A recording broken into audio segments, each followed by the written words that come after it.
invite you to also. But today we are joined by Jane Grimm, who is a ceramic artist with a studio in the Haight Ashbury. And Jane and I met during the October Artspan Open Studios event. I had a great time, Jane, talking to you at your studio, and I invited you to come on this program and talk about your art and show some of your art. So I'm going to go ahead and share these slides. But Jane, welcome to Art Viewing Adventures. Well, thank you. And I think I'd like to start by asking, what was your route to becoming an artist? And how long Well, have it you was been? actually fairly circuitous because I never thought I was going to be, quote unquote, an artist. And of course, I am from a family where my father is an architect and his father was an architect.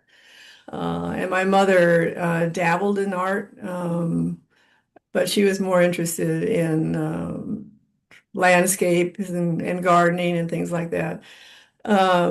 However, when I was going to college, I went to Sarah Lawrence. And at Sarah Lawrence, you have the option of three classes a semester. And they had subscribed me into a psychology class. So that took care of one. So that meant I had two other classes to take. I had just come back from Italy where I was learning how to speak Italian. I thought, well, that'd be fun to be in their Italian house. But I was also very good in math, and I thought, well, maybe I should go and do some more advanced math. But I really couldn't quite figure out what I was going to. I knew I had to take an English class so I could become a little bit more articulate and well-read. And anyway, so I had this class. I thought, oh, it's too difficult to decide. I think I'll just take a sculpture class, which I did. And that basically started me out with first working in plaster and then welded steel and then cast lead, of course, very exciting, and woodworking. And so each of the 4 years I did take an art class and I really was just having a lot of fun. And you also have to kind of realize that I was of that era where not much was expected of women. I could become an airline stewardess or I'd become a secretary, some not very interesting jobs. And in fact, I was expected to get married, which was something that I wasn't really thinking of doing either. But I was living in New York City and I thought I would continue to make sculpture, which I really enjoy doing. And but I didn't have a studio, so I decided to make small sculptures. So I was making basically jewelry out of silver and some gold and stones. And I had a friend who was in the rag business, and she asked me if I would exhibit my work in one of their fashion shows. I said, oh, sure, why not? I think I was 23 years old, and why not try to do anything? And the magazines saw it and they thought, oh my God, that's just absolutely fabulous. Bring your stuff down. That's Harper's Bazaar and Vogue. And so I brought it down and they said, oh, we just think this is fabulous. The same old, same old. But, we need something bigger because it doesn't photograph well, but we love the design. So if you ever have anything bigger, just come on down. And living in New York City, of course, you have access to all kinds of materials. And I happened to be on Canal Street where there was a lot of mylar and lucite and things. And I thought, oh, that'd be kind of fun to work with. So I bought some mylar and lucite and made some necklaces and earrings and rings and bracelets and whatever, and took them back to both Harper's Bazaar and Vogue and said, "Oh my God, that's fabulous!" And where do you sell your work? And I'm thinking, I don't think I've ever sold my work, and I haven't tried to sell my work. But anyway, so this Harper's Bazaar said, well, you just go on down to Saks Fifth Avenue and tell the buyer that you're going to be on the cover of Harper's Bazaar in November. And so that started a whole 20-year career of making jewelry. And it was an exciting time. I was young. I was going to fashion shows. I just living in New York City, everything was just wonderful.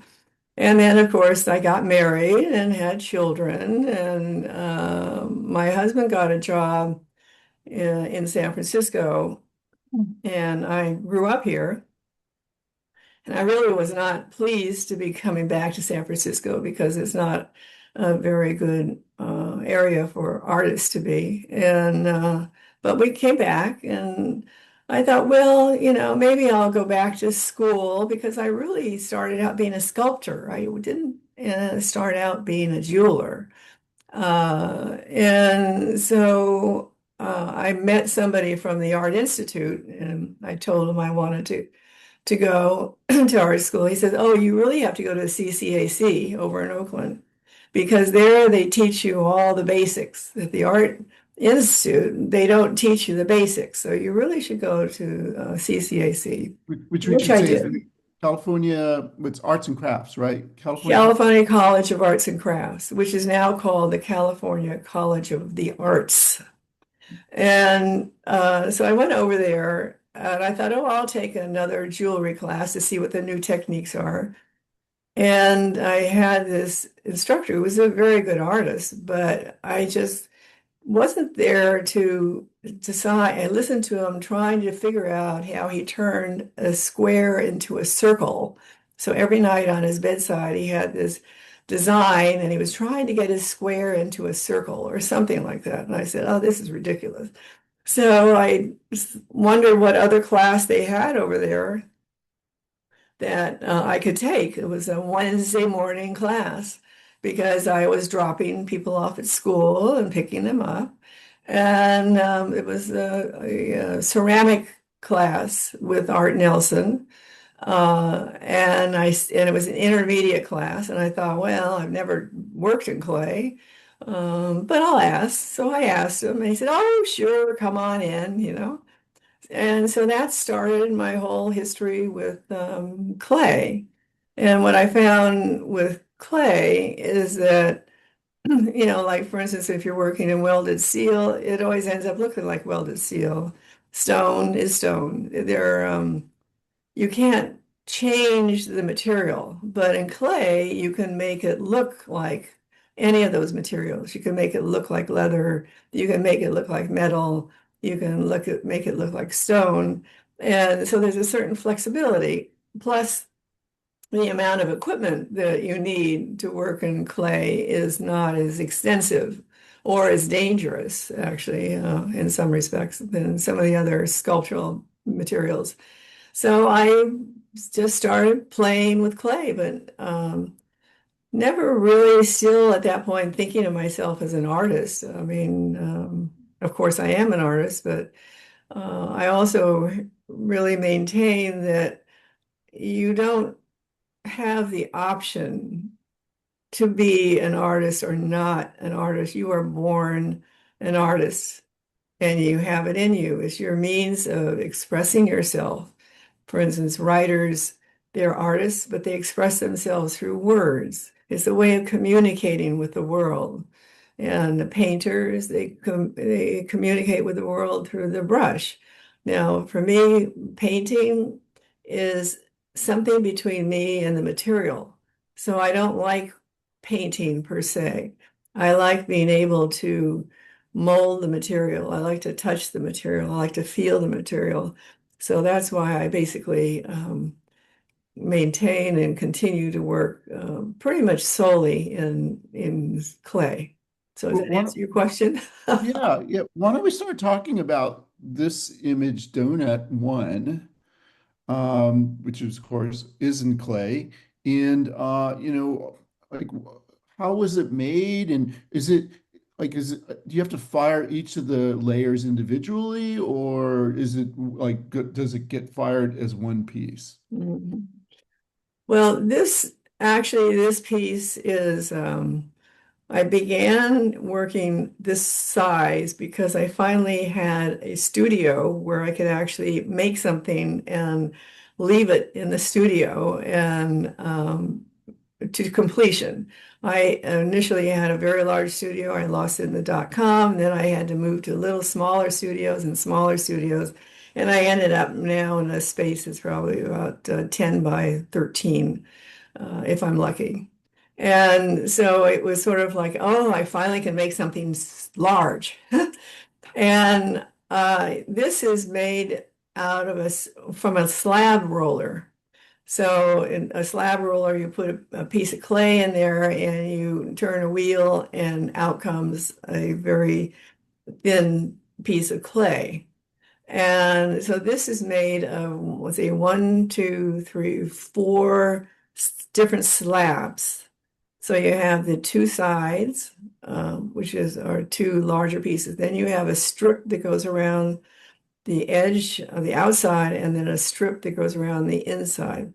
As far as the layering, it's because I incised into the clay, and then I had been working on a project basically whereby the transformation of an object over time, where, for instance, cells, or when they're small, they're intense in color, and as they get bigger, they get lighter.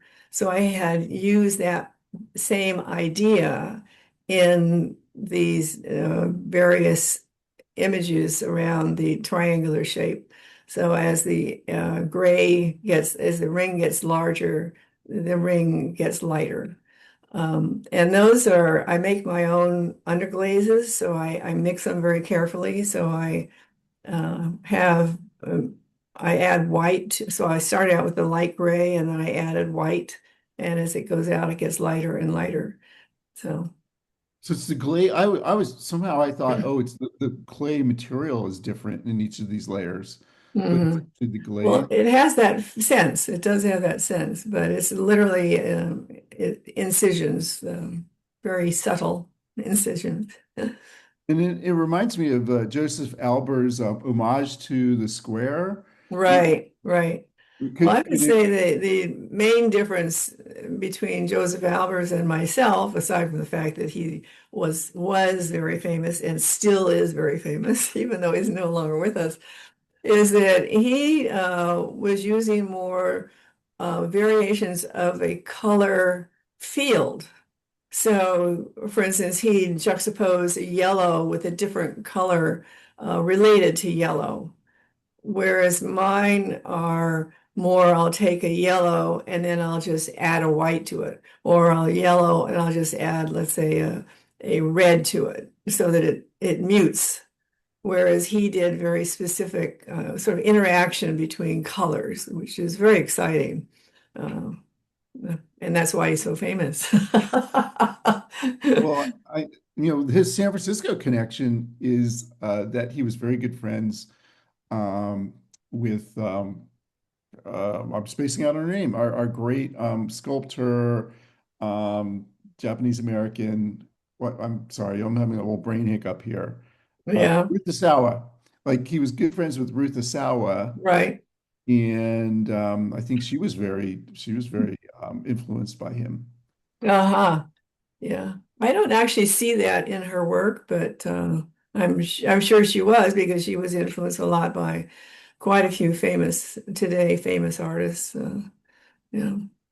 We had a question in chat about this. Like, how do you go from jewelry making to something like this? Like, Well, you have to realize that I went into jewelry making in the reverse way. So for me, going into sculpture was something I was going back to because I had already worked in sculpture. But working in clay, it has its challenges because clay does have a mind of its own. Most other things like jewelry or stone or wood, they don't say no, you can't do that to me. Whereas clay will say no, you can't do that to me. And I the first pieces that I made, which I did not show on this slide because I thought it was a little bit too much, were very large and very provocative because I thought it was very important at that time in the 90s to have a message. And some may say that some of my messages were very feminist. For me, they were more about how people, you don't see, you meet a person and you make an immediate idea of what they're like, but they change, and you may not have noticed the change, but they do change. And so I did a lot of work, or also a sense of humor. Things aren't exactly what you think they are.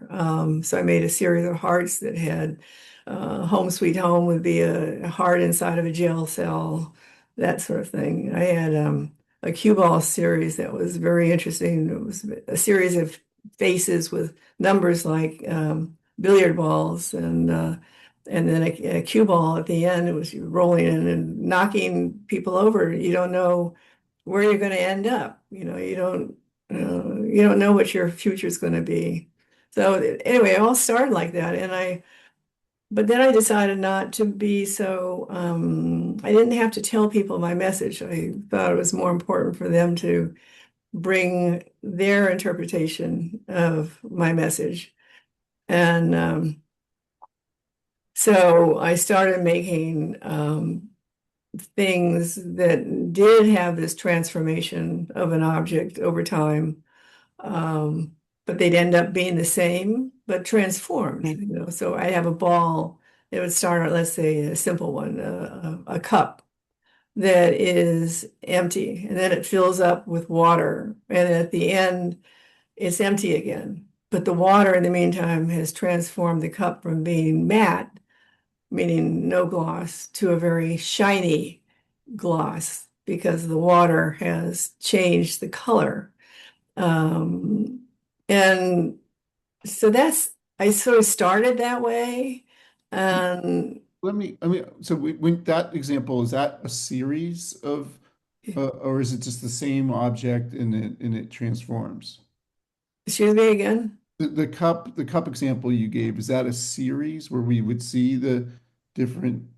Well, it was a horizontal box. And then within the horizontal box, I would have segments.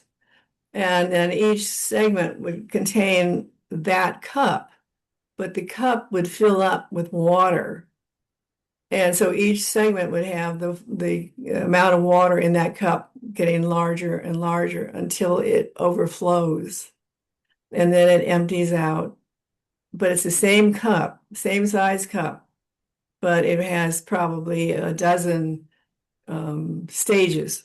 Uh-huh. So at the end, it's completely light blue, shiny light blue, as opposed to pale, not shiny blue. Does that make sense? Yeah. It's not something we have to show today, I don't think, but why don't we move on to like another one of your pieces? Mhm. This one, and by the way, like what these are more recent works of yours, is that true? Well, this is 2014. So, I looked that up. I thought, I don't remember when I did this. This one was a furtherance of that last piece.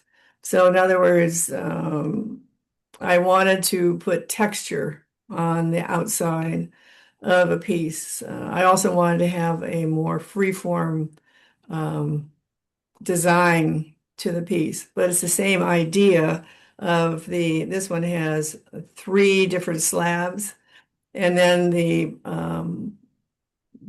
ribs that you see on the outside are again another slab that I then sliced and added on afterwards.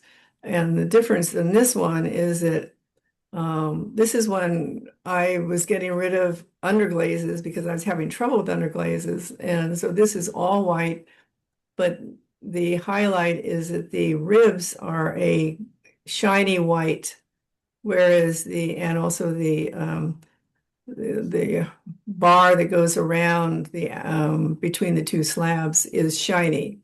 And then the flat surfaces are a matte or a non-glossy white. So for here, it's making a big change in an object because of the sheen on that particular object. And so this is form and shadow and light are very important in some of my work. And so you'll see that in this piece here. So photographing it is you kind of want to get like the shadows in the ribs, right? Correct. Do you photograph yourself or do you use somebody? Well, the last two pieces were photographed by someone else. That's let's now I'm doing the brain freeze. On that camera, he's no longer in business, but he basically which is interesting. Most people, photographers, are very good at photographing paintings, but they have a hard time photographing sculpture. Mhm. Paintings you could hang up on a black cloth and voila, you know. But sculpture, you have to get the lighting right, and so Yeah, and you have to capture the three dimensionality of right, the work, so it is a challenge. yeah. Yeah, I think But I was happy how these came out. Yeah, Ruth Asao is very fortunate that her son-in-law is an excellent photographer. So there you go. it's almost like those are separate artworks, the photographs of her sculptures. Yeah, yeah.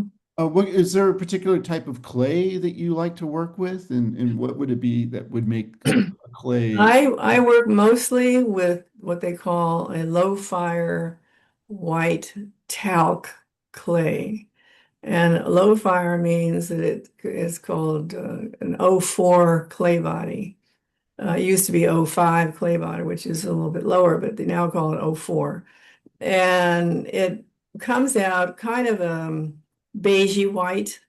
So on this one, I have used a white underglaze for the matte part. And then on the ribs, I also have a white underglaze, but I put the clear gloss glaze on top. And so in the studio that I work in now, most of the artists are what they call potters, and they like to do cone 5 and cone 10 reduction. Cone 10 reduction, if you ever see almost any handmade cup or bowl or plate, whatever, is kind of dark in color, that is a cone 10 reduction.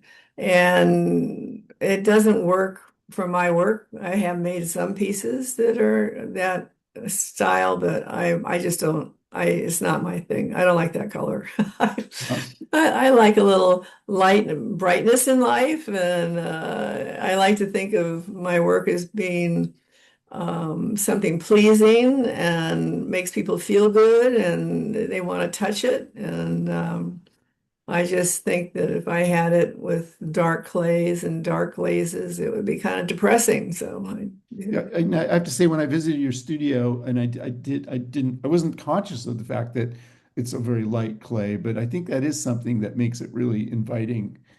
Mhm. I felt really drawn to your stuff. Well, thank you. We have a couple questions in chat. Gail asks, how much do Donut 1 and Swirl 9 weigh? Are they heavy? No, they're not heavy at all. I would say max say about 7 pounds. They're hollow. So they're, as I said, two slabs that are maybe they're less, they're about 3/8 of an inch thick. And you see, a bag of clay is 25 pounds, and that would probably take about a half a bag of clay. And then, of course, the weight comes off because of the water in it. But yeah, yeah. Sherry asks, she says she loves this piece. Is the back the same, flat, or different? Oh, exactly the same. So what I do, in fact, I have this other piece that I didn't show you, but what I do is that I take a line, well, either a ruler or something, and I match it to the other side. So they both start in the same place and they end in the same place. So when you see it on the back side, you'll see the exact same design.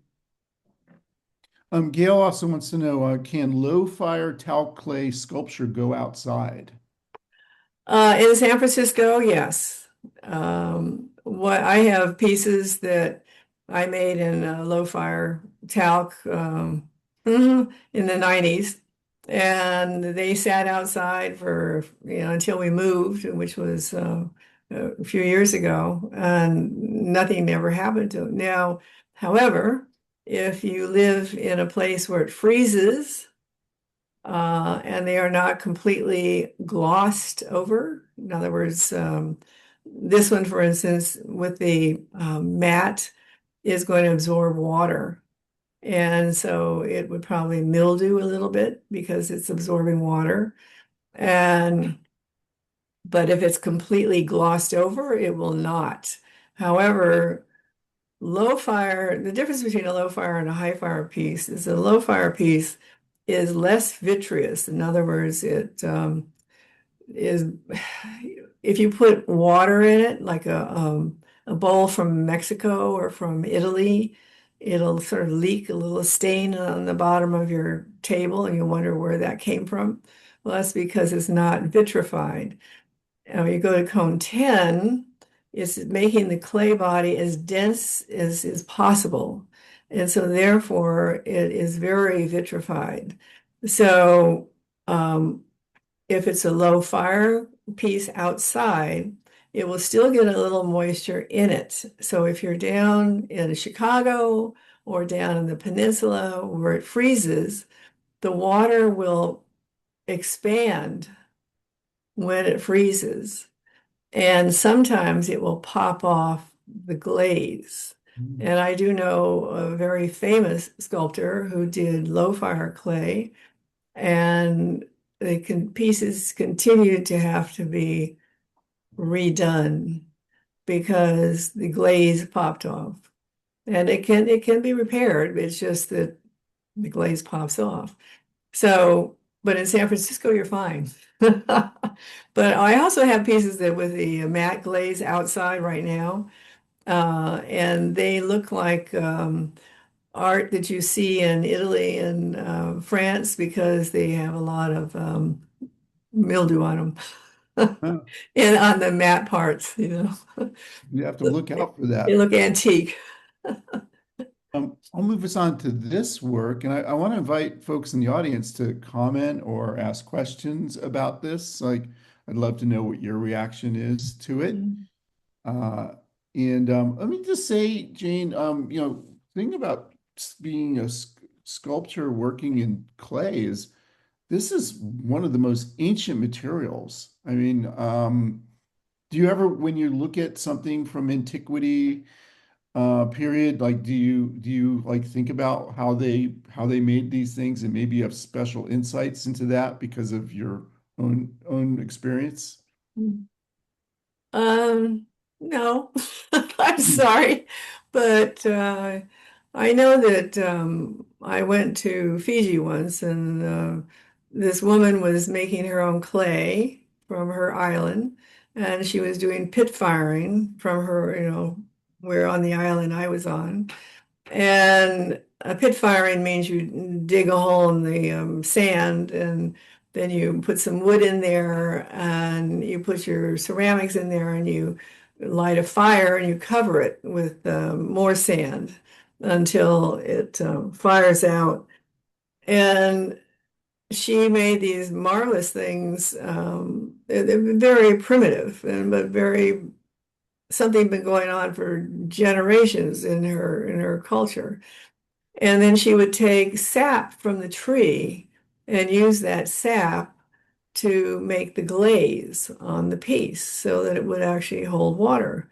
Now, while I was there, I, of course, was in the middle of taking classes at CCAC, and I knew about certain things that you could do to take a seashell and make a little mold from that and put it on things. And so I said to her something about, well, have you ever thought of doing X, Y, and Z, making imprints with the shells or taking the shell, putting clay in it, and then taking that piece and putting that on her clay body. And all I thought while I was after I had said things to her like that was, what have I done?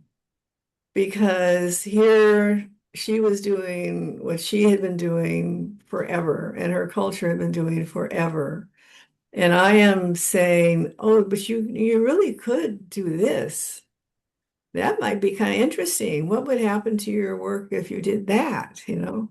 And I haven't kept in touch with her, but I would really be interested to see if she changed some of her way of working. So, so I am interested how people did things. I mean, my father was an archaeologist for a while, so I know a lot about archaeological imagery and stuff, but I I don't think too much about it at this point. I guess I'm just too old. I don't know. Well, tell us about Rhapsody X. I will tell you I have a kind of sense of surrealism. I kind of find this a really marvelous Mm, object. Also, I like the photograph of it is really great. It almost looks like it's like Cyclops or something, you know. mhm. But Now what like that photograph I did take. oh, is that right? Yeah, I finally started doing my own photography. Anyway, you had asked earlier something, not today, but about artists' work that I think Like people make you were reference influenced to. by. Yeah. And I would say that if there was somebody that, with this piece in particular, if you thought of Jean Arp kind of work, Mhm. I have, but I've had people make reference to my work because of a variety of very well-known and famous artists, and I'm very flattered. But this one, the inspiration for this one was because I wanted to have, you saw before the last two pieces were kind of architectural, and the architectural would have come from my background with my father and his father and as being architects. But I wanted something softer and more sensual.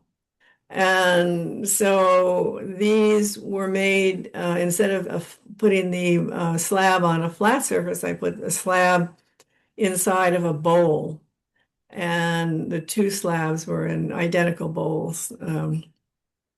And then I put another bowl inside of those when I put the slab down, which means there's a little indentation where that circle is.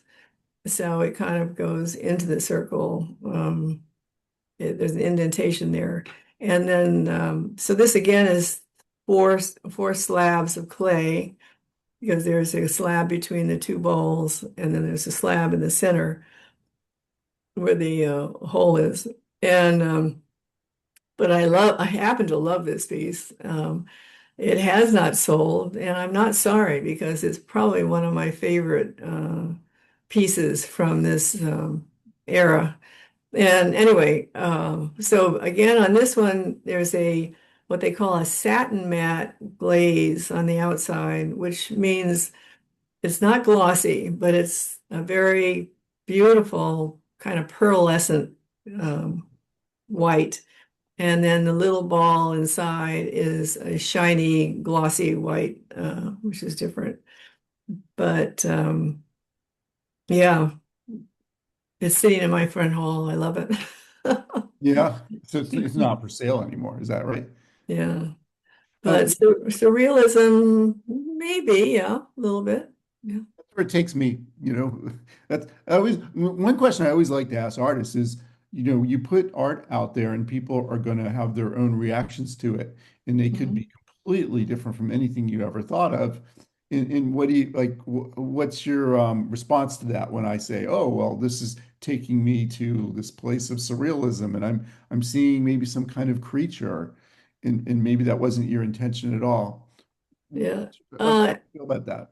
Well, what I think is that I like it when people react, one, to my work, and I love hearing what they have to say because I find the more variation I get of response to a piece, the more important that piece is. In other words, it widens the audience of people who like it or respond to it, I should say. And so I never take offense because it's sort of like, really? Oh, that's interesting. I hadn't have thought of it that way. So as far as I'm concerned, people can say anything. And people have, believe me, said a lot of interesting things. That's what when I go to open studios, I often tell the artists, well, here's where I'm what I'm thinking about. And I Right. have really great conversations. I did run across one artist this past October who he said, no, you totally understand my work. And he spent like 10 minutes explaining to me the work. And I just thought that's kind of like it was I would listen to him, and it did make it interesting to me, but it also kind of I thought that's not my approach, you know. No, no, no, no, no. Um, I would say he's not going to get too far, not necessarily in art, but in life. Someone who he had a very strong message, and he wanted everyone to know what the message was. Well, he missed the boat, apparently. He didn't get his message across the way he thought he was getting it across, and you were being honest, though. You A know. question from Gail: your sculptures are very geometric. Maybe your math proclivity is shining through. Well, geometry happens to have been one of my favorite classes in math. In fact, as I said before, I was thinking of becoming a mathematician in college, and but I took the easy way out my first year, and that kind of ended it for my math career. But So. I think talking about your father's career as an architect, I definitely see these things in that context. Mhm. That's been a big influence on you. Yeah, yeah. No, Um, I will tell you what you would know that he designed that's going to curl your, I don't know, whatever. He designed Candlestick Park. a lot of good times at Candlestick Park. Well, But I loved that building. And when they tore that building down, it was like, how can you tear down probably the most wonderful sculptural building that's a great way for people when they're coming into San Francisco, they see this marvelous architectural sculpture.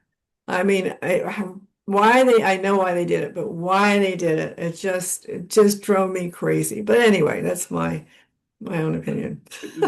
I think it was a victim of location, right? It just was in this really cold, windy place. Yeah, he warned them. He warned Did he them. really? He told them down there because they were going to have it down where the old Seal Stadium was, that area. And he said, "You out here, you're going to have wind." And that's why they had those wind baffles. That's why the shape of the building was the way it was, because it was supposed to baffle the wind. And then they also removed some of that hillside to the west. You'll notice terraces there, and that was also to help baffle the whatever, calm down the wind. But no, it was. But the parking was great. That's true. That's true. Yeah.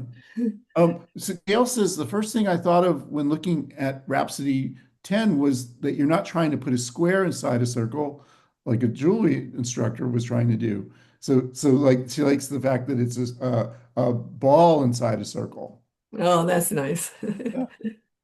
And Paco, by the way, Paco really likes this and says it looks like a golf ball of sorts. Is That I play, that I play. that right? Yeah, but it doesn't have the little dense indentations in it. Let's move on to this. So this was tell us about this group show. Okay, so the reason I wanted to show this is because remember you've been seeing some of this was 2014 when I was doing a lot of these slab pieces. In fact, the piece that I was talking about, which also I like a lot is in the very center. It's called, I think it's called Spiral. Uh-huh. Oh, Swirl. That one, yeah. And when that is two bowls, kind of like the Rhapsody one, but I have these fins that go all the way around. So it's exactly the same on either side. Anyway, I was asked to be in this show and at the SFMO Artist Gallery down at Fort Mason. But they were talking about my 3D work, which is you're seeing an example of that. And when I went into the space, I didn't realize I was having the whole front room and they had all these walls. And I thought, oh my God, you can't just have the 3D pieces. You have to have something on the walls. So that started a real, I mean, it basically was pivotal for me because I made all of the wall pieces. I think I had a couple of months for this show, and it started a whole exploration of artwork that has become very popular with the people. Apparently, people like to buy things that hang on the wall as opposed to buying 3D freestanding pieces because they have cats or kids or dogs or something, and they don't know where to put it. But a piece on the wall, they know where to put it. So.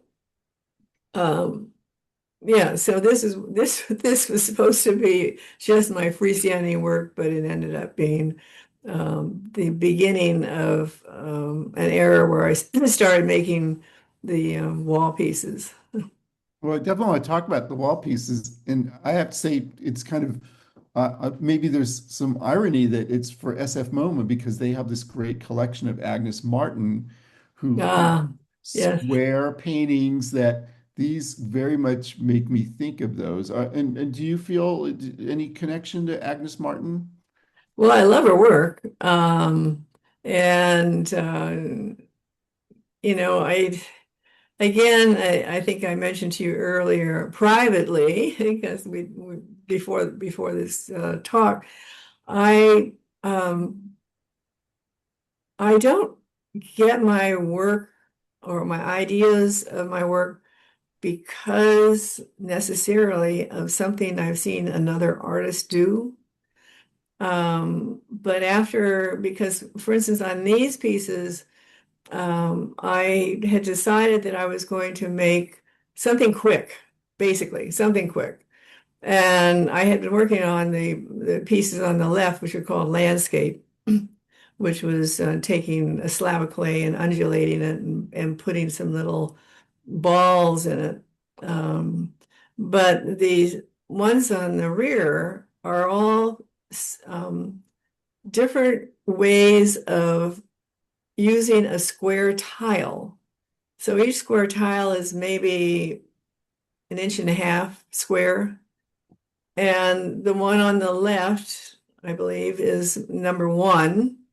All that jazz, number one, where all the tiles are a different thickness. Think of wedges. So a wedge, is thicker on one side and it's thinner on the other. So each one of these tiles is like a little wedge. And then but it was the point of that one was is a white gloss glaze? How is the white gloss glaze reacting to light and shadow? And what happens is that each piece doesn't look like the same color white Uh-huh. because of the way the light hits them.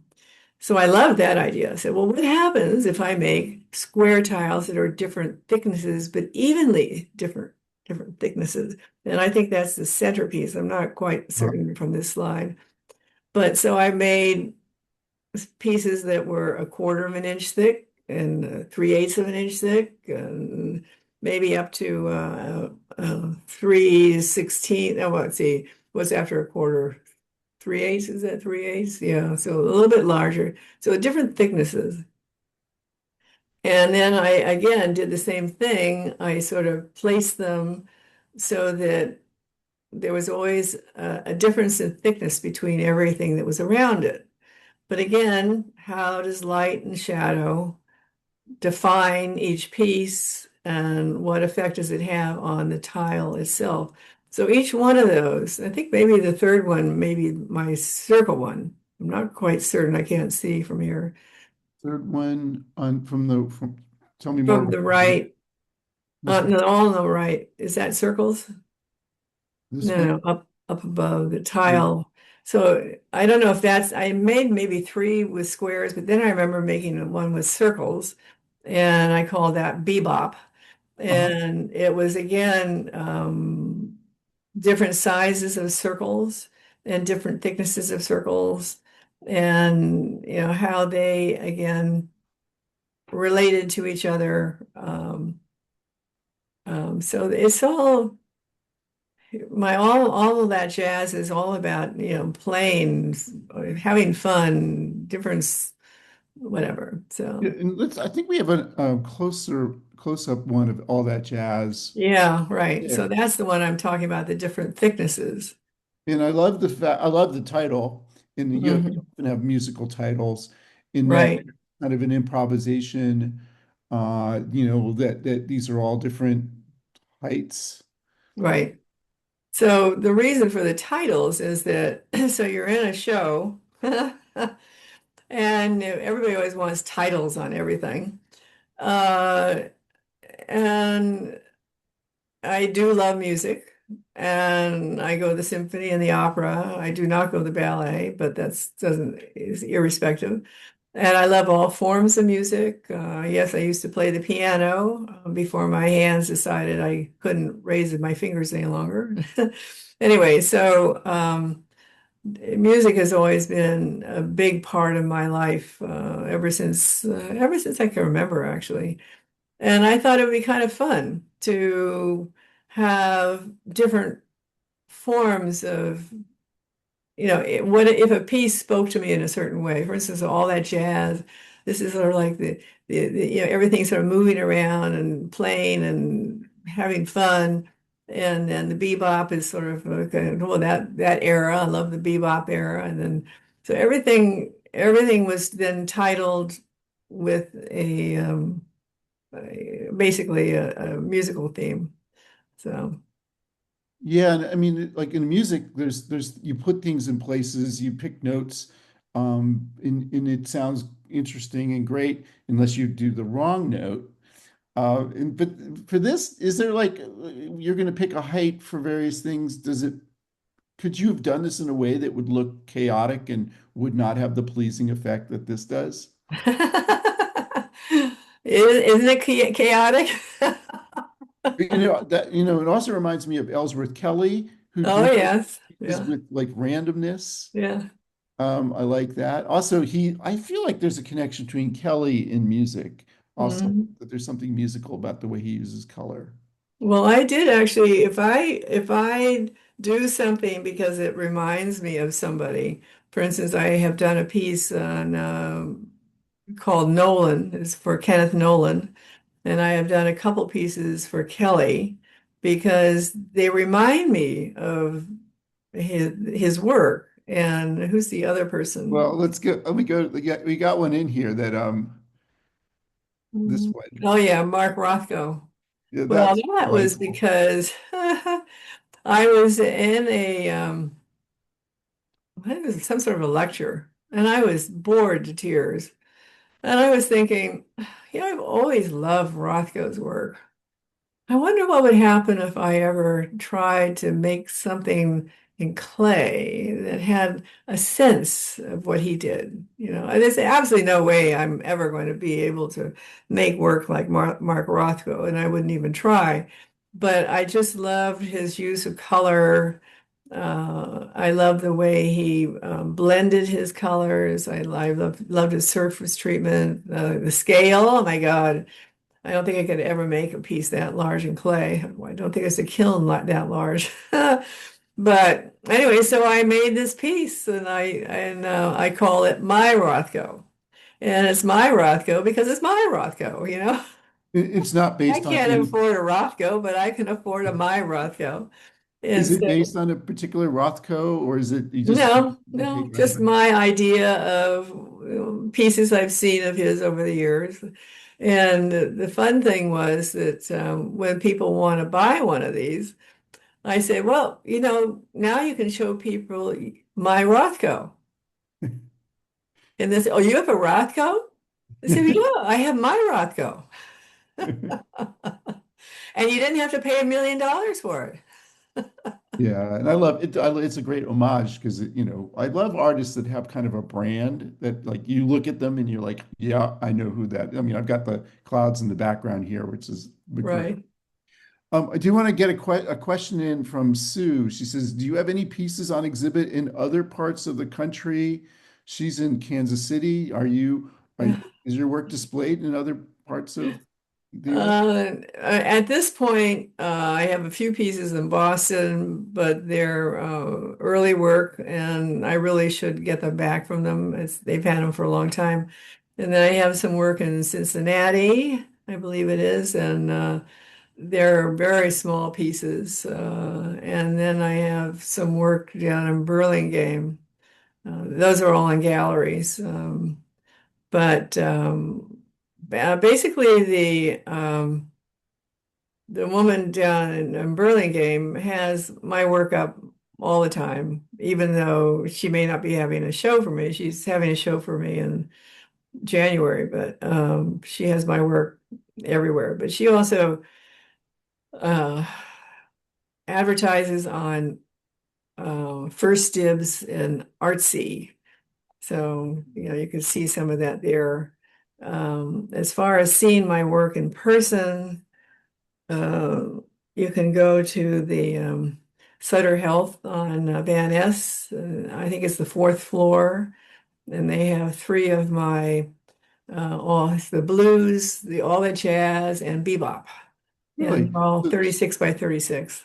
Sutter Health in where is it again? The one on Van Ness, Uh-huh. it's like Van Ness, and I guess that's Post or Sutter, one of those, and fourth floor.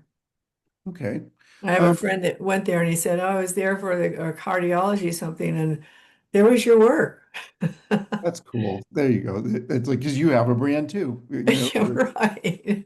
It's Jane Grimm. Peter and Kevin want to know what is the name of the gallery that represents you? It's called the Andra Norris. It's Andra Norris, Norris Gallery on Lofton. Is it Lofton or Lorton? One or the other in And Burlingame. It's right off of Burlingame Avenue. I hopefully got the name spelled Yeah, right. that's it. Take a look at a few more. We're getting towards the end of the hour, but so razzmatazz. Right. Is it? What?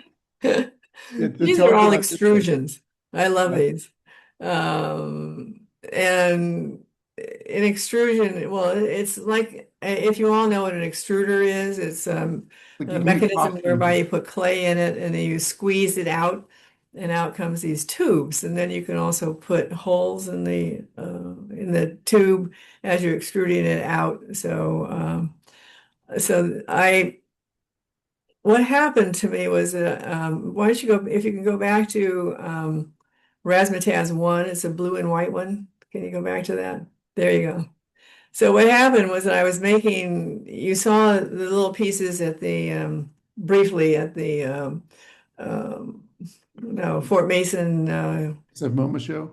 no the Fort Mason craft and folk art show. I was making these little balls that go on the wall. Yeah, there we go.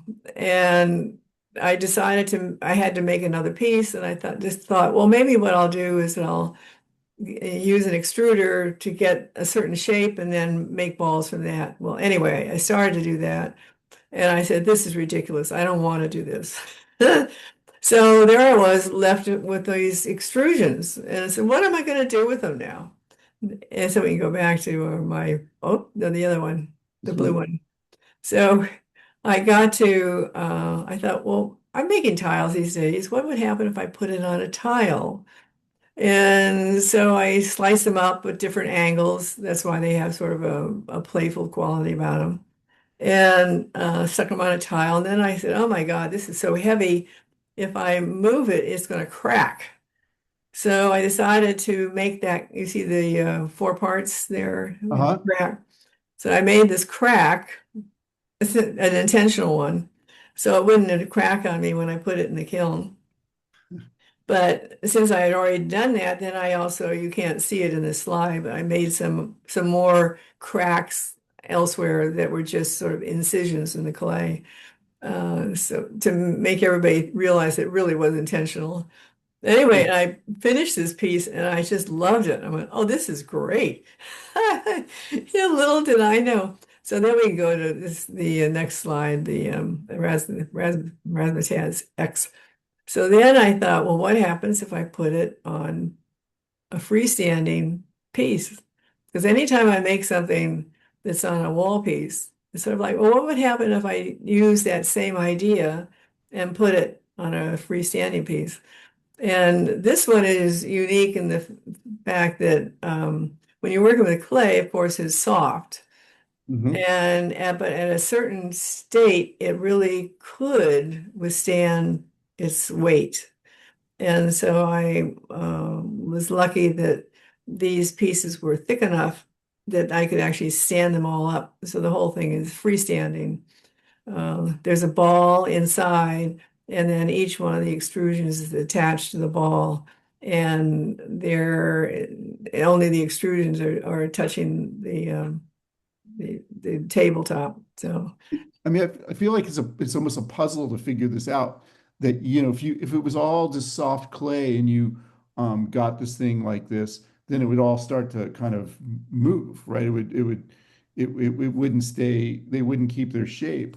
So mhm. did you have to fire the triangular pieces first so that No, that's what I'm saying. That was the difficult part was trying to find out how to make it a 3D piece without having those ramrods collapse on me. So, but I was able to do it. always our favorite question, like how is this made? But like that's always the magic to me of art is, you know, Right.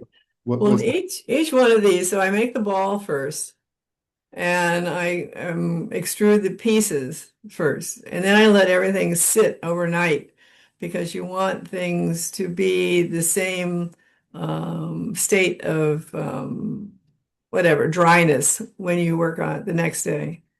And then I start with, let's say, one piece, and I put that on with, so I score and slip each, first the ball and then the tube, and attach it. And then I do maybe, let's say, half the ball. And then it's sort of like, well, okay, maybe I should let this sit up overnight. So then I wrap everything up again and let it sit overnight because you have to wrap it up in order for the things to really adhere well. Anyway, and then it's just slowly working on it until I find something is rigid enough that it'll stand on its own, and then I put the remaining pieces on. let's find a couple more to talk about before we wrap up. Like this Mhm. one is kind of a triptych. Well, this is because somebody wanted a piece a certain size, and the kiln only allows for a certain size slab because it's a 27-inch wide kiln, but it's not square, it's hexagonal. And so that means I can only make things that are 24 inches long, but then again, I can only make them 12 inches wide. Uh-huh. So I tell pieces when people when they want something that you are going to have it in 3 sections or 6 sections or whatever. I have made for instance, I made this piece and then somebody else wanted more, so I had two side panels that went with it. I can make things that are 18 by 18, 20 by 20. or 12 by 24, that kind of shape. So I'm restricted. If I was to fire a gas kiln, I could make things a little bit larger. I do not fire a gas kiln because I am allergic to the fumes of the gas. And also, I find the ventilation in Ruby's gas kiln room is not good enough for me. Anyway, so I stick with the electric kilns. So me And seeing, these are all mounted on a wood panel, so they hang up like a painting. so this is not a reference to the Trinity, or there's nothing religious about this. No, Let me find no. another one. So here's another syncopation. You got a couple of these syncopation Well, ones. the syncopation. So this was actually this is an interesting piece because that Museum of Modern Art artist gallery thing. I was making. I wanted to make something with circles, and which I did, the bebop.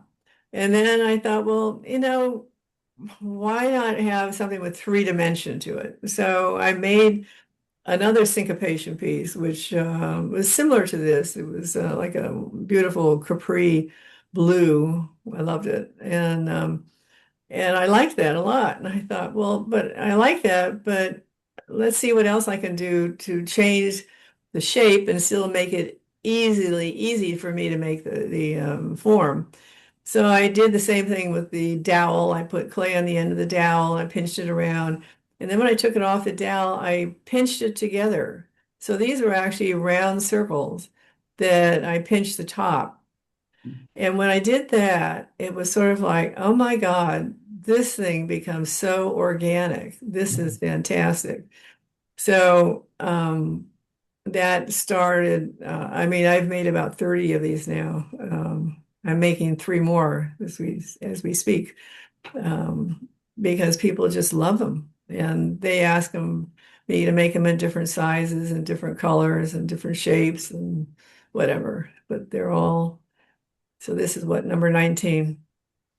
So we need to wrap on this because we're Yeah, at our time. But Jane, I've really enjoyed talking to you, and you're great at explaining, what the world looks like to you from your perspective as an artist. I really hope we can get a group together to come visit your studio. sure. I'm you're open for that. And Yeah, thanks for being on Art Viewing Adventures. right. Well, it's been fun. And thank you for Yeah, asking it me. was my pleasure, all of you. Thank you, Rodney. Coco. I love your background with the skies, huh? Yes. And Yeah, also Jane. A Magritte And sky. Rick, huh? For the And syn- Mhm. Nikki, I like your background too. Thank you. Ah, Wonderful. So It let's hasn't turn it changed over to much. Nikki. Tell us what's coming up from the Community Living Campaign, and then we'll wrap up. Oh, okay. Hi, thank you. It was an interesting program, and the most important activities that CLC is working on right now is raising money to survive the next fiscal year. So, if you're interested in doing that, please see the link online here and try and contribute something if you can. I know it's a hard time for a lot of people, and the holidays are here, but what we provide is something very important to seniors and disabled people in San Francisco. So thank you so much, everybody. I'm not sure when We're Art back in coming two back. weeks. Is he coming tonight? Does anybody know? Richie, yeah, there's a Richie Unterberger program I tonight. can't wait for this Rodney Which for one is tonight. it? I'm not sure off the top of my head. He's doing Oh, Roy Let- Orbison. Let's Roy wrap up. Orbison. So good seeing everybody. Be yeah. well, and we'll Great be to back see in 2 weeks you. for Thanks, more Art everyone. Viewing Bye, Adventures. Thank Bye. you, Nikki. okay, Jane. bye. Bye, Peter and Bye, Kevin. Pablo. Thanks. Bye, Bye, Bye. Roger. Roger. Bye, Nikki. Bye, Roger. Bye. I'll see you guys. Bye, Jane. Bye.